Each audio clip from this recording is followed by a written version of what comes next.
All right, good morning, everybody.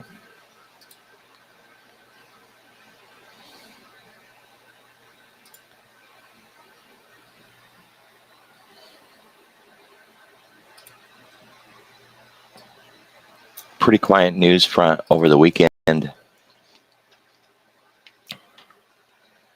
Taking a look at global news, bonds, sovereign bonds in particular, made some significant moves. Time changed in Europe, so we'll see a different close London session from now until the later part of the year.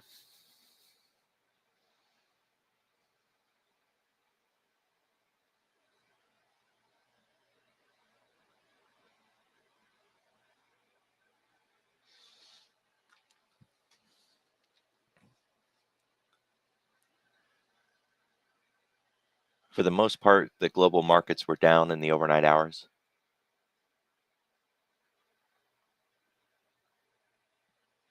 Nothing really standing out.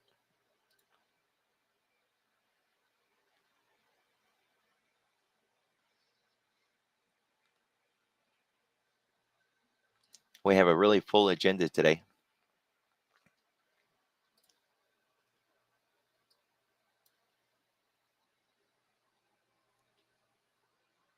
The dollar opens at 8, the bonds open at 8.20, then at 8.30, 10.30, 11.30, and 1 o'clock. The move in the bonds is really significant. It's been extreme. This is going to have ramifications, the likes of which we haven't seen in years. Be really prepared for a dramatic afternoon.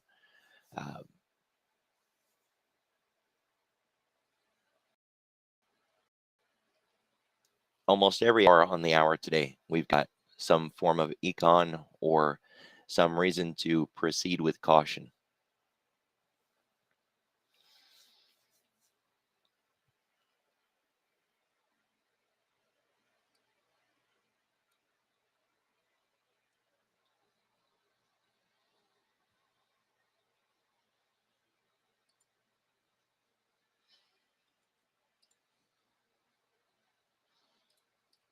The White House will be coming out with their budget today at 2:45.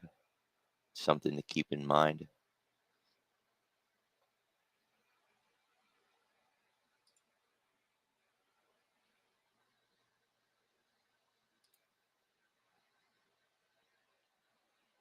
So when we come out to the S&P, we put it on a 90-day, 1-hour look back. 4,600 becomes a level of importance. For anybody who's studied Wyckoff and Dow theory, the markets are still in a distribution phase. We come out and look at it from the bigger picture. This really seems like a significant rally up, but if we look at that line in the sand at 4,600, we're still not back above any major level. So we're still only looking at a pullback.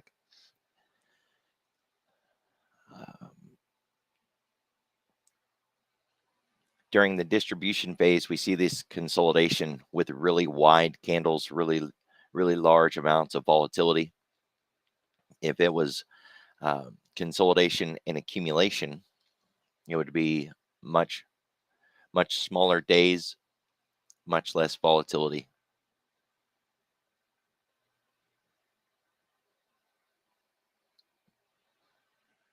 It's worth going back and looking at other times of crisis where the what the charts look like.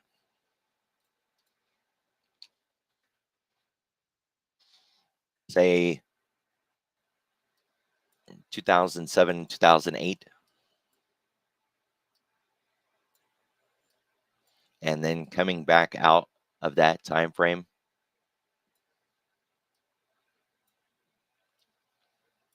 We're talking about periods in history where the market and the economy were actually in sync.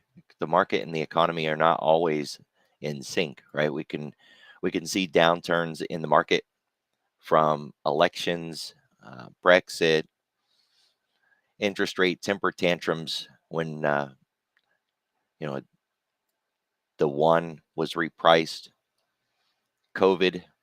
None of those had anything to do with the economy itself, right? They were based on events, situations that happened in the world. So when you want to look at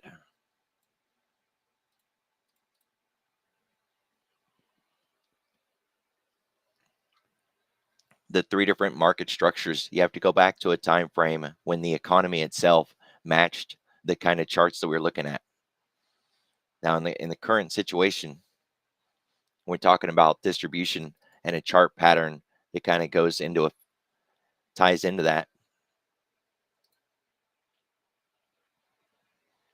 Accumulation and distribution and trend, the three parts of Dow theory. We have a really strong economy. We got really strong job numbers just the other day validating that. The numbers just keep coming in about how strong spending is. It's all the other things, right? The interest rates, runaway inflation, consumer sentiment, supply chain shortages, bottlenecks in shipping.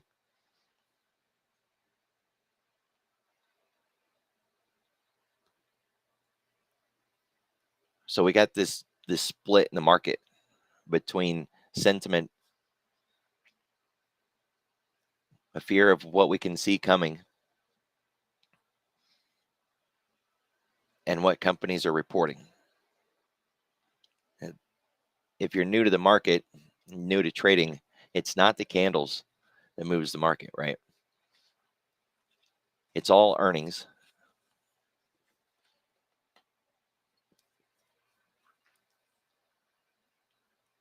And we're going to be coming up into a new earnings cycle right around the corner. The first thing to kick that off is banks.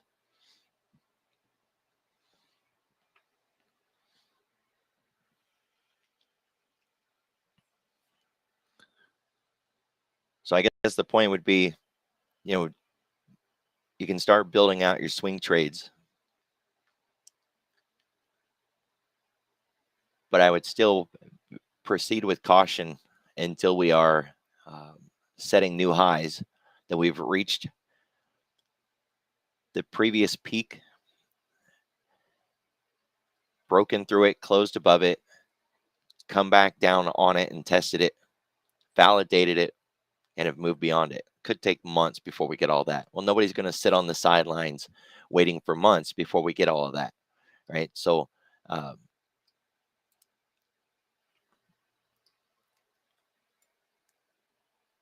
with tech and the fangs and everything all presenting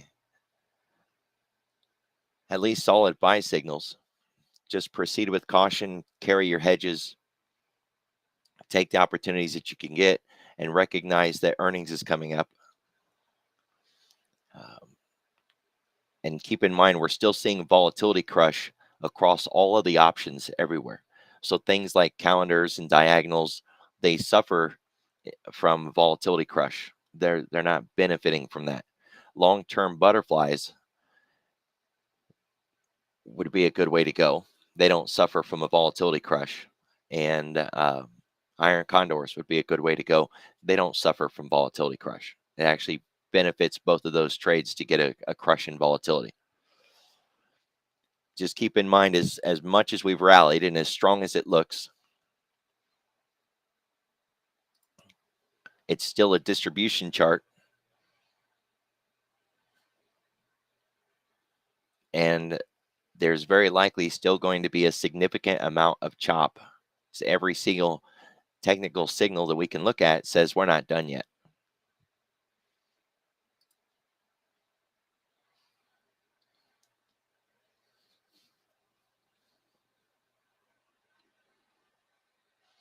So we are looking at a daily chart here.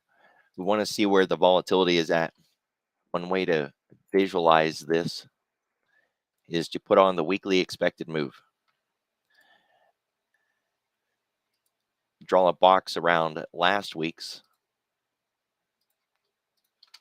set it onto this week, and ask the question, is the volatility getting smaller or larger? Well, the size of this week's box is smaller than the size of last week's box. And this tells us that the volatility is less this week than last week. One word of caution about this indicator. Mobius attempted to pull the numbers off of the options chain, but we actually don't have access to that in Thinkorswim coding. So he had to use the square root of time, which is how we calculate expected move and things like that. But the numbers that are on the options chain are a proprietary system. Thinkorswim won't tell anybody how these numbers are active. We know that it's an average of the out of the money option within that series. And we know that it's using the square root of time formula, but it's using more than that, not just that. All right. So that indicator that Mobius built is better than nothing, especially if you don't know where to go get the information, but it's not the most accurate way to do it. The most accurate way to do it, if you want a static number from last week, would be that you get the number over the weekend before the market opens on Sunday night, or that you use the go back and you see where we closed on Friday and what the expected move was on Friday, and you hand draw those levels. That would be more accurate. Now, in good times when volatility is low, the indicator and hand drawing are really close together. There's not that much difference. In times of extreme volatility, there is often a very significant difference. And either way, that discussion is about the static one that doesn't move. But there's a constant dynamic expected move. It's something that is dynamic, it's fluid, it's constantly changing. So if you want to know the right now expected move between this minute and Friday at the close, then the number that you see in here is that number, because this is constantly moving, it's constantly changing and shifting, and it has been since Sunday night. So you could hand draw your lines based on these numbers. Keep track of these numbers. There really is no way to plot them out. You have to just learn to keep an eye on them, recognize where they were at the start of the day, where they are in the day. Has it gone up? Has it gone down? Speaking generically, the less time we have, the less distance we should be able to move. And you actually see that number going up on the intraday. It's another indication that volatility is picking up on the intraday. There's no market maker move this morning.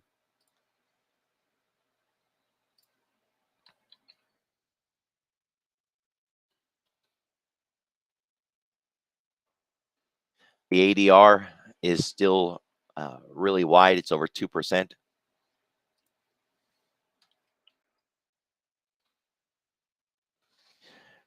I've been hearing from a lot of people who are struggling to trade in this market, especially new traders.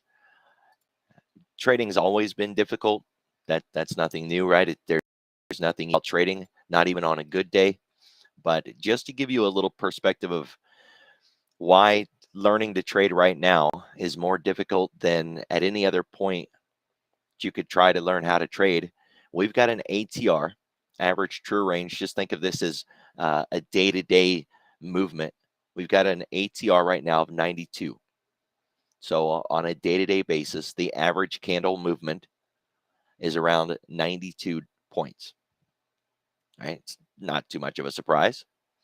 If we would look at the kind of market that we were trading in before COVID, we had an ADR or an ATR of less than 40, with periods as low as 20 and 30 the average. So if 30 is the average and we're moving 90 now, then this market is 3 times more violent than it was before COVID. It means on a day-to-day basis, you have to use bigger stops. You have to aim Since you're using a bigger stop, you have to aim for a greater target profit. Everything changes, right? And trading in volatility is not new. The market has done significant amount of back testing and research and has plans and uh, rules in place on. It's a three-piece system that you use a wider. So you also use a wider target, and then you decrease your position size. And when you do all three of those things, you can trade in a high volatility environment. But if you don't do all three, you can't. You can't use a bigger stop and still use the same target. You can't use a bigger stop with a bigger target and not reduce your position size. Right? Everything has to change. And if you can't perform one of those three actions, you're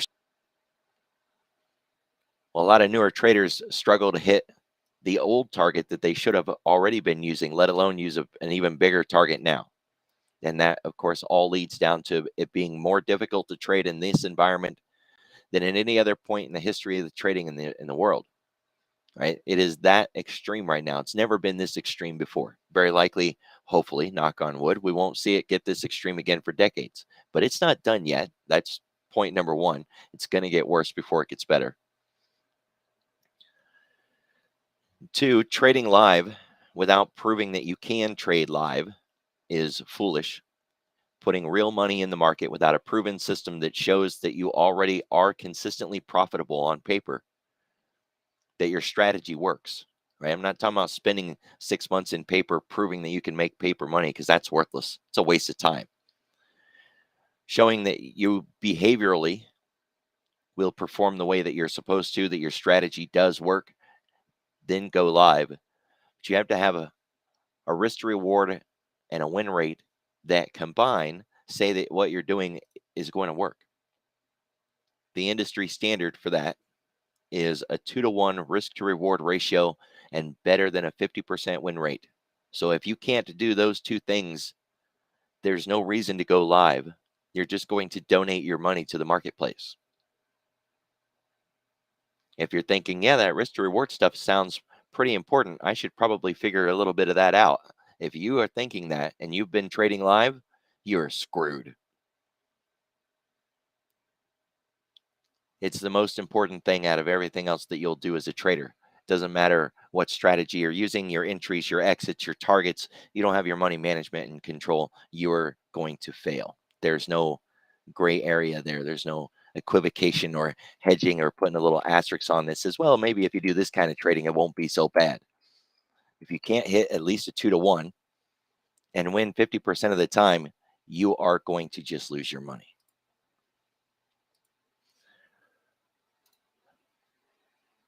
With an ADR of 2%, we're barely up on the day at 0.25%. We have plenty of room to move. We've already given away 12 hours, so we don't have we don't have a full day to make a 2% move at this point. A 1.25% or maybe even a 1.5 is not out of line. It's a good way to go. That would be the first target. We are looking at an upside breakout of yesterday's levels, so it's an inside day breakout. From our current location, if we were just to add 0.75%, then we're looking at the S&P at 45.80. 45.80 is a 1% move in the S&P, and it's a good start for a target to the upside. We would need to see the FANGs and or the two risk-on sectors to see the S&P make it up to 45.80. It's unlikely to do that without a significant boost in the news cycle. And with all the economic events that are coming out today, it better be unified, really good news, or we're not going to hit that level. So that's the upside. Game it out the other direction. What if everything starts to turn bad? Break back inside of yesterday's level, and yesterday's range will become our trading day. So if the news is positive, 45.80 is our target. If the news is negative, we come back inside of Friday's range, and we will have a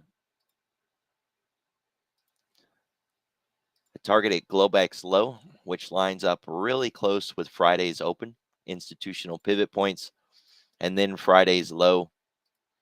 Friday's low would be 44.95, and our own Globex low for today is really close to the COG line, 45.11. Unless the news is extremely bad, I don't see that we're going to break outside of yesterday's levels. Yesterday's levels should be our day. So good news, we'll stay outside the box and aim for 45.80. Um, Mixed news or bad news, we're likely to retest yesterday's lows. And really, really bad news, then we will look to break yesterday's lows and start dealing with Thursday's levels. Of course, we won't be able to see that coming because it'll be news. So it won't be any form of technicals. Looking at the volume profile, we are on the outside of the box on the 30-minute, 10-day chart.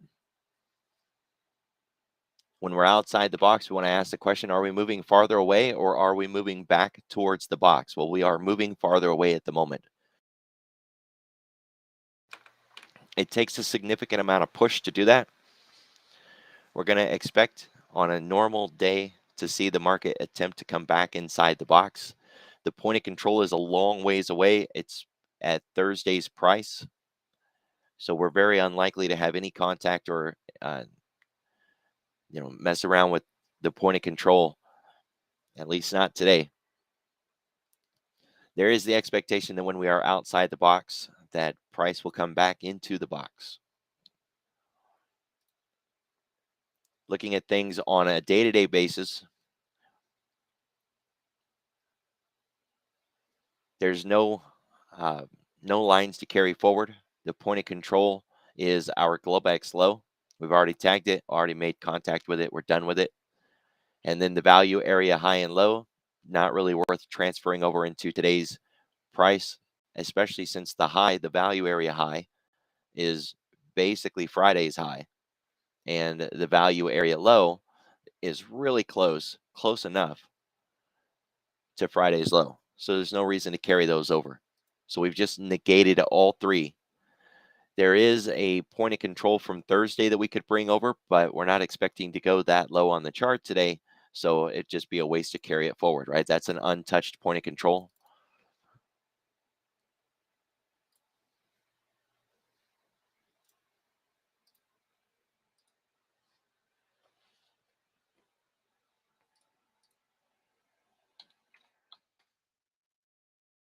For the NASDAQ, we are still inside of yesterday's price action, so we do not have an inside day breakout. This is very likely going to be our trading day in the NASDAQ. We're unlikely to see an expansion beyond these levels without some form of news, and it would be extreme. So it's going to have to be really, really good news with no bad news coming in through these different economic events today that would get us to break outside of this level and continue that move to the upside. I find it really unlikely, especially with all the bond moves that are happening today and the auctions today, the additional auctions. And speaking of additional auctions, that does mean we're not expecting a lunch pause, no lunch window. Generally speaking, trends that are a part of a good, clean trend day through the morning, they die at lunch. Or a range bound market that hasn't been trending can galvanize into a trend after lunch. So we pay attention to lunch closely, looking for either an end to the morning trend or the start of an afternoon trend. But not on a day like this when we have economic events, especially additional auctions at lunch.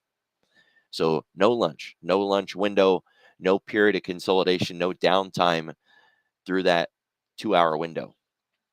What we are going to be expecting is a complete and radical shift of market sentiment on the other side of that window. So if we've been good all morning, don't expect it to stick into the afternoon.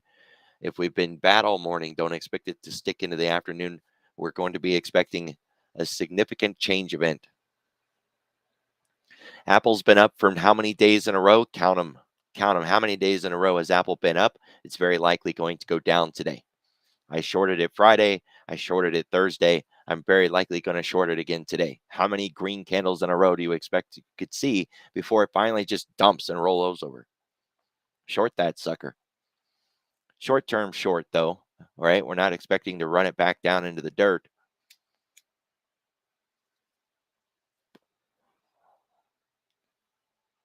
Range bound in the NASDAQ. The NASDAQ is tech. Tech is directly connected to the bonds. Between the moves that we have today in the bonds that we've already seen, the moves that we're expecting to see, the critical levels that are already broken, the additional auctions today. Guys, keep your eye on the bonds. The bonds are going to directly connect to the NASDAQ and the S&P. The NASDAQ does not have financials in it, right? The S&P does, the NASDAQ 100 does not. But tech loves to borrow. They borrow at an insane amount, at an insane rate. When their borrowing costs go up, they don't like it. You're going to see the bonds directly affect the NASDAQ because of it. Whereas on the other hand, the S&P is where the banks are at. The banks love it when they can charge more money for the money that they loan. We got the dollar making significant moves this morning. The VIX fading off a little bit. So we do not have a paired market between the VIX and the dollar, which is really good. Really watch these two. We don't want to see them couple. The other day we were getting stocks and bonds moving to the downside at the same time. It was beginning to be a little extreme. This morning I was watching the ZN and we started to see some significant moves in here. Right now we do not have the markets moving the same direction at the same time necessarily, which is good. Want to see these two decouple again. So it's nice breakout in the S&P, nice breakout in the NASDAQ. Without any news behind it, there's no expectation that it's going to stick. It's just got to make it to the other side of the news. And the move in the bonds, the move in the bonds and dollar in the same direction as the rest of the market literally says that everything is moving up right now at the same time. We need to see these markets decouple and get back into their own lane. And we're likely to see that as we get closer to the open. Remember, the dollar opens at 8, the bonds open at 8.20. So you want to revisit all of these before we get into the open and do the same walkthrough again, right? This is the purpose of these morning briefings are to get you in the habit of doing these kind of things for yourselves. It's why we do the same thing again and again and again every single day. We look at the economic events on the table, and then we look at the different futures markets to get an expectation of what kind of day are we going to look at, take that down into the equities and sectors, and build a watch list for the trading day. But we're early, right? We have to be because I can't do this right before the open and be able to stream it and get it out there to everybody. So you want to get in the habit of doing these things and go back and check these again before we get into the open, because the dollar and the bonds very often reshape our market before we get into that open.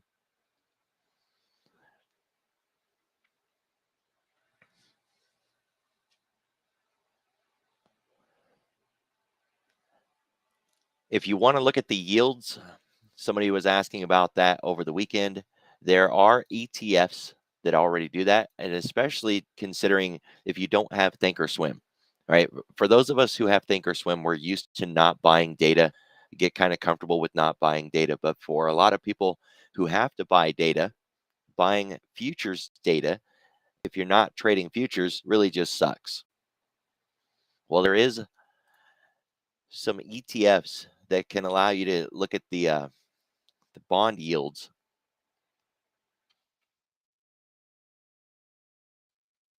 See which label I got for that. I put a label together.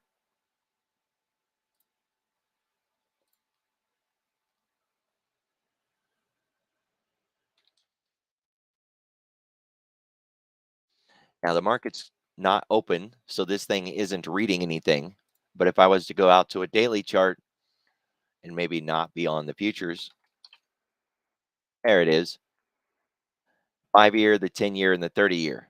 Well, this thing is built looking at these ETFs: TNX, TVX, TYX, IRX. So you're not looking at the bond, you're looking at the bond yields. It'll do.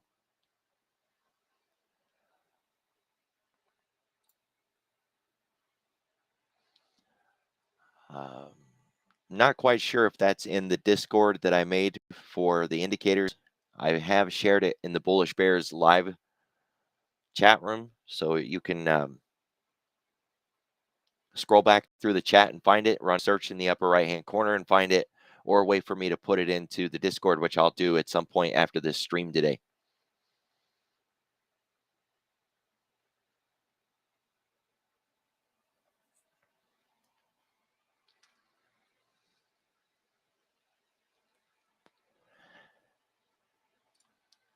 Remember, guys, if we're going to see a change in market sentiment, if this breakout in the S&P and the NASDAQ is going to stick this morning, it comes back to the sectors. It always does.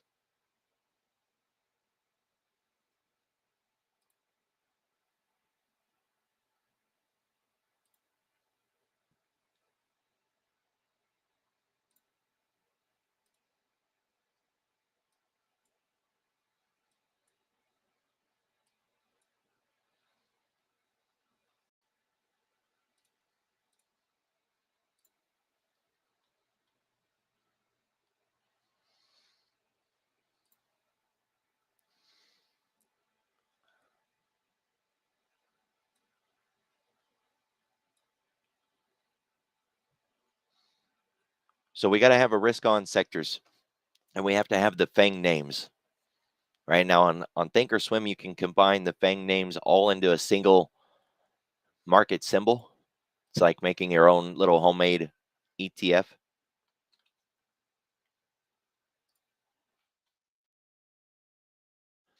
Just put a plus sign between each of the names.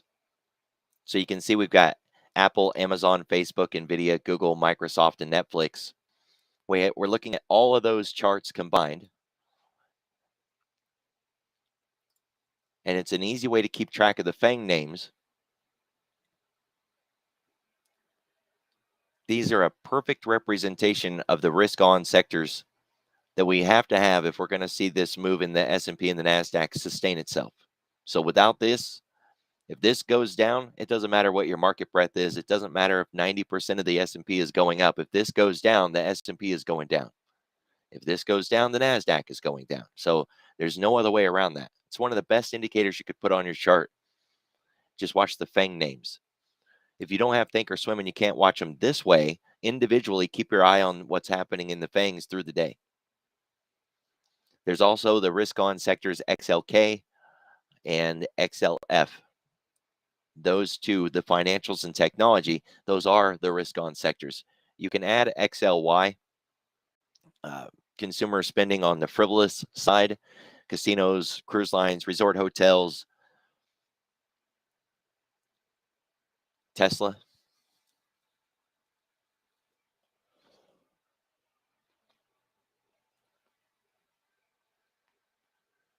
So if we're looking at what's down this morning, energy is down, minerals and mining is down,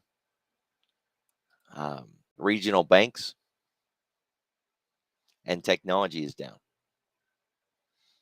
Flipping it around and looking at what's up this morning, financials are up slightly, not enough. It needs to be up at least 0.5% for us to consider it up enough. IGV, which is kind of an expanded technology ETF, think of it as like big tech. Cloud computing, just another form of tech. So there is some tech that is up this morning, but you got to kind of break it down and look at, well, what tech is up this morning.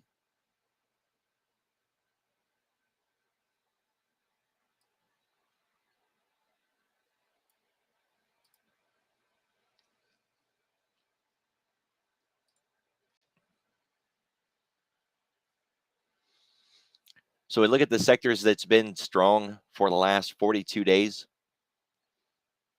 Energy, marijuana, Bitcoin, airlines went from weak to strong.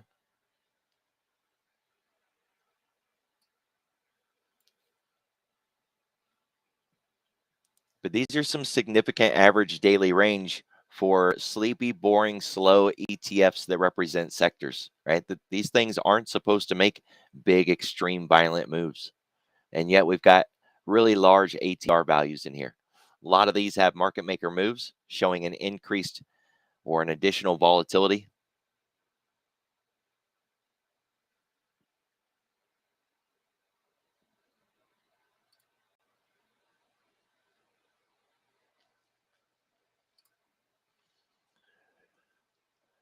Thinkorswim only does a reasonably decent job with pre-market change percent. I had to use a modified indicator just to be able to show you that. And we don't trust that pre-market work.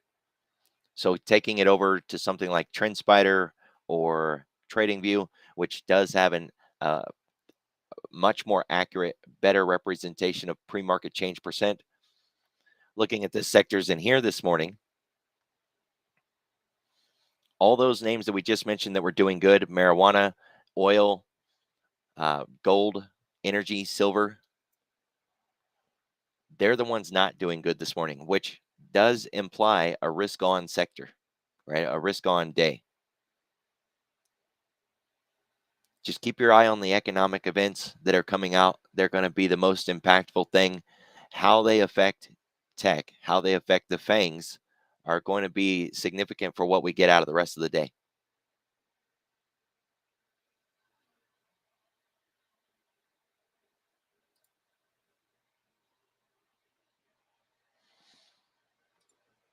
Some sectors that we don't have in the S&P legacy sectors include crypto. So there, you got your 11 sectors in the legacy S&P. This isn't one of those sectors. We've got to make our own. Looking at the crypto names, it's really strong this morning. Electric vehicles, it's another one that doesn't have uh, representation in the 11 sectors. Also looking really good today. Tesla leading the way with a 6.5% move. 6.5% move is extreme in a pre-market move. We are coming up into an area of resistance, and this very likely could be a blow off top. We've seen the same pattern back here, right? When it broke outside of the Keltners back in early January. Same kind of chart move back here too, right? From say late October.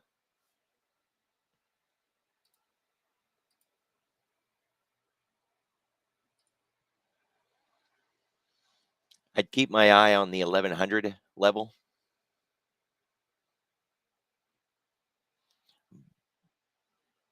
But there is a cup at that level. So, it's not just some arbitrary point that we just brought up, right? And talking about how many candles in a row can you have that are green before you expect a market to flip over? Apple is one of them. Tesla's another one. Like, seriously, guys, the markets don't just go straight up. Every day that we get another green candle is another day that we're much more likely at the end of the run.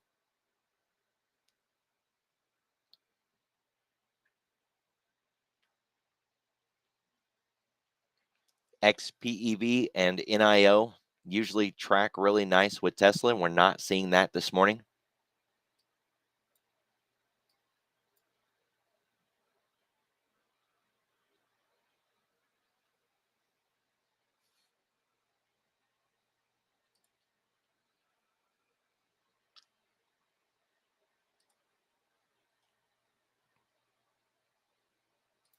And the pot stocks, well, they're not doing too hot this morning.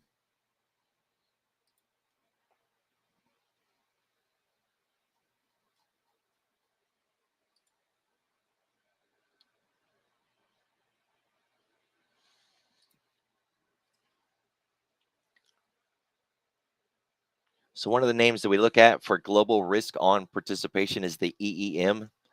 If we're looking at a bullish day, we want to see this thing bid up in the pre-market. We are up slightly, but not by very much. Needs to be, for me, the benchmark is 0.5%. So we need to see at least that much, or I don't even consider it at all. When we use that benchmark and we look at what is up this morning,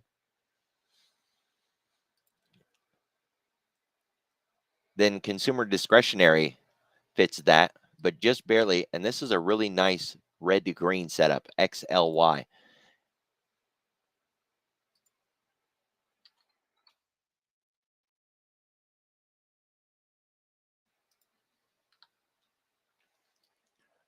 Red day yesterday, recovered off of the lows of yesterday, closed more than halfway through. Now in the pre-market, one of the red to green rules is that it's going to open higher than yesterday's open and preferably higher than yesterday's highest point. That way at the open, if we do start to fade down a little bit, it lands on those institutional pivot points and finds support and then rallies off of those levels. So when we bring that in and look at it on the intraday, you can see that we've not only had a red to green here where we broke out of yesterday's levels, we broke out of Tuesday, Wednesday, Thursday, and Friday's levels, right? We can even go back and say, well, we broke out of the entire week. So a significant breakout this morning. This is the XLY.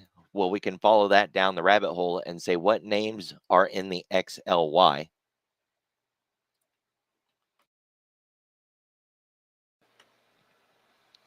Amazon, Tesla, Home Depot, McDonald's, Lowe's, Starbucks, and Nike. The move that we're seeing seems to be directly connected to Tesla above and beyond anything else. McDonald's is giving it a little bit of a bump or a little edge this morning, and it looks like Nike's trying to participate in the same play. But for the most part, it's Tesla, and it's very likely going to be Tesla that turns this thing around. So if Tesla dumps, this is going to dump. All these other names are going to dump. When you see a market making a move like this, so extreme and so violent in the pre-market, you want to directly connect that to news and say, well, what's going on in Tesla?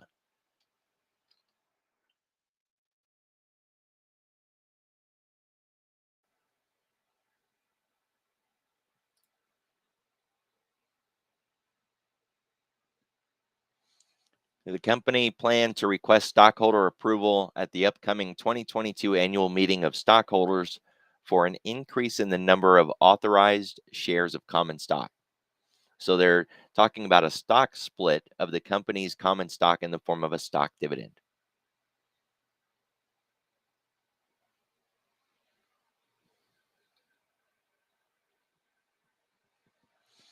Tesla shares are trading higher by over 10% in the trailing 5-day sessions. And they opened last week Berlin's Gigafactory. So all of that news. Google and Amazon also had talked about a stock split, and there was an expectation it would be the change in sentiment that would lead us out of these lows, and we didn't see it. It didn't come through. This could very well be that change in sentiment, right? If you read around this morning about why the markets are down, it's only because people lost that warm fuzzy feeling that they had last week, and they came into the open this week kind of melancholy and blue and not really feeling it, right? It's all sentiment based. At least when Boeing went down, it was because some airplane fell out of the sky, right? They had a direct connection to some event with their stock value. But the entire marketplace is down this morning due to investor sentiment over the same stuff that we've been looking at for weeks: the war in Ukraine and inflation. So nothing changed, right? Nothing changed except their approach or their perspective on the current outlook of things. So something like this, a stock split in a major name like Google, Amazon, Tesla, the firms look for something like this to change market behavior, to change sentiment across the board, to really bring people back online and get them engaged in participation. I know it sounds nuts, right? Why look at the candles and do technical analysis and really hone in and focus on all of this if it's all just sentiment based? But I believe you're going to see that same thing said multiple times through the next few days. IBD talks about that, Investors Business Daily. You'll see it on places like FinViz, Stock Twists, the blogs over at TradingView, Bloomberg, and the Wall Street Journal. The sentiment-based part, especially, was something that I had picked up on Bloomberg when Google and Amazon were making those announcements. Right, so it's very likely we're going to hear about it again on this Tesla play. The difference is with those other two names, we didn't see the follow through we were expecting. Well, we're definitely seeing it this morning in Tesla. Now, with that FANG name list that we use, I don't have Tesla on mine. I keep it separate. If you want to add Tesla to your setup, just go to the end of it, hit the plus sign again, and add Tesla to the list. Right? It's just as easy as that. I don't want it on mine. It's too heavily weighed, but that's how you would do it. Right? So if I've already shared this grid with you and you want to add that to the list, keep your eye on Tesla today, guys. That's going to be your driver of economic sentiment. It can make and break the market. So it's a full day across the board. Lots of econ, lots of things moving around. You got the bonds, you got economic events, and you got Tesla today. I'm going to be streaming in the futures room. Start at 9:15. I'll see y'all there.